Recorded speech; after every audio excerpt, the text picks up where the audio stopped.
هاوشێوەی قوتابیان لێرە بە هەمان شێوە ڕاگری کۆلێژی سەربازی زاخ و ئەفسەران ڕاهێنان دەکەن. سعات شەشی بەیانی سعاتی یەکەم دەست پێ دەکات.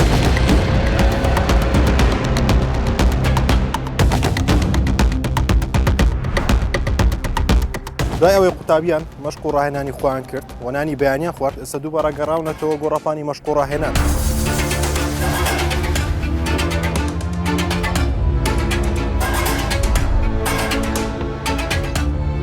ماڵی دووەم ئەوەیە چونکە ئەوەی زۆر پێشمەرگەی دەپارێزێت هەر سەربازێکە بێت.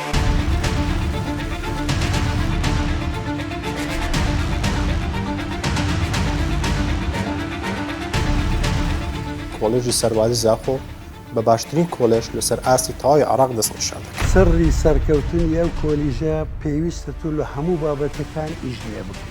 وەرگرتنی قوتابی لە کۆلێژی سەربازی زاخۆ لەسەر چ بنەمایەکە؟ بە ئەرکەشی نیشتیمانی دەزانێت. پاڵپشتی حکوومەتی هەرێمی کوردستان کە 227 دۆنم تەرخان کرایە لە یەکێک لە شەڕەکان لە شارێکی عێراق داعش چواردەوریەوەی گرت، هێزەکانی دیکە ئێوەیان جێهێش بە تەنهامانەوە. شەڕەکە شەڕێمان و نەمانێ بوو، یعنی هەموو سنوورەکان کەفتە دەستی داعش، ڕەفیقی خۆت، برادەری خۆت، نێزیکترین کەسی خۆت لە دەستدایە. بەڕێستان سەرۆک عەشیرەتی گۆران. ناونیشانی سەرۆک بۆ من زۆر گرانە. برا گەورەی هەر قەبیلەک هەر عەشیرەتێک خزمەتکارە.